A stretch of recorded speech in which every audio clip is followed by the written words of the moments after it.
स्त्री का विश्वास।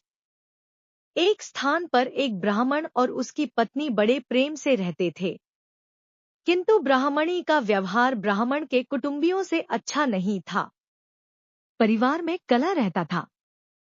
प्रतिदिन के कलह से मुक्ति पाने के लिए ब्राह्मण ने माँ बाप, भाई बहन का साथ छोड़कर पत्नी को लेकर दूर देश में जाकर अकेले घर बसाकर रहने का निश्चय किया। यात्रा लंबी थी। जंगल में पहुंचने पर ब्राह्मणी को बहुत प्यास लगी। ब्राह्मण पानी लेने गया। पानी दूर था, देर लग गई। पानी लेकर वापस आया तो ब्राह्मणी को मरी पाया। ब्राह्मण बहुत व्याकुल होकर भगवान से प्रार्थना करने लगा। उसी समय आकाशवाणी हुई कि ब्राह्मण, यदि तू अपने प्राणों का आधा भाग इसे देना स्वीकार करे तो ब्राह्मणी जीवित हो जाएगी। ब्राह्मण ने यह स्वीकार कर लिया। ब्राह्मणी फिर जीवित हो गई। दोनों ने यात्रा शुरू कर दी। वहां से बहुत दूर एक नगर था। नगर के बारा में पहुंचकर ब्राह्मण ने कहा, प्रिय, तुम यहीं ठहरो, मैं अभी भोजन लेकर आता हूँ। ब्राह्मण के जाने के बाद ब्राह्मणी अकेली रह गई। उसी समय बारा के कुएं पर एक लंगड़ा किंतु सुंदर जवान रहट चला रहा था। ब्राह्मणी उससे हंसकर बोली, वह भी हंसकर बोला। दोनों एक दूसरे को चाहने लगे। दोनों ने जीवन भर एक साथ रहने का प्रण कर लिया।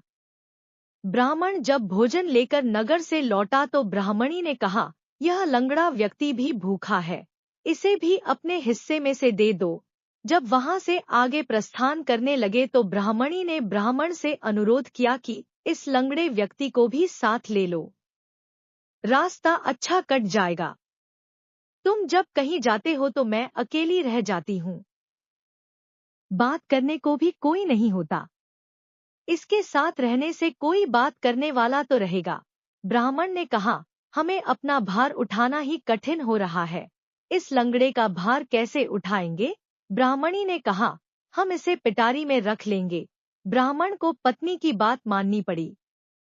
कुछ दूर जाकर ब्राह्मणी और लंगड़े ने मिलकर ब्राह्मण को धोखे से कुएं में धकेल दिया। उसे मरा समझकर वे दोनों आगे बढ़े। नगर की सीमा पर राज्य कर वसूल करने की चौकी थी। राजपुरुषों ने ब्राह्मणी की पटारी को जबरदस्ती उसके हाथ से छीन कर खोला तो उसमें वह लंगड़ा छिपा था। यह बात राजदरबार तक पहुंची। राजा के पूछने पर ब्राह्मणी ने कहा, यह मेरा पति है। अपने बंधु बांधवों से परेशान होकर हमने देश छोड़ दिया है। राजा ने उसे अपने देश में बसने की आज्ञा दे दी।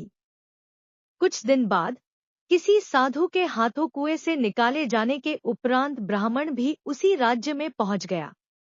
ब्राह्मणी ने जब उसे वहां देखा तो राजा से कहा कि यह मेरे पति का पुराना वैरी है, इसे यहाँ से निकाल दिया जाए या मरवा दिया जाए।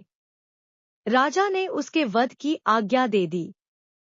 ब्राह्मण ने आज्ञा सुनकर कहा, देव, इस स्त्री ने मेरा कुछ लिया हुआ है, वह मुझे दिलवा दिया जाए। राजा ने ब्राह्मणी को कहा, देवी, तूने इसका जो कुछ लिया हुआ है सब दे दे। ब्राह्मणी बोली, मैंने कुछ भी नहीं लिया। ब्राह्मण ने याद दिलाया कि तूने मेरे प्राणों का आधा भाग लिया हुआ है। सभी देवता इसके साक्षी हैं। ब्राह्मणी ने देवताओं के भय से वह भाग वापस करने का वचन दे दिया, किंतु वचन देने के साथ ही वह मर गई।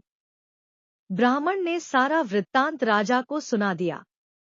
सीख: धोखा देने वालों और विश्वासघात करने वालों का अंजाम बुरा ही होता है। किसी का विश्वास न तोड़े और सच्चा प्यार करने वाले को कभी धोखा न दें।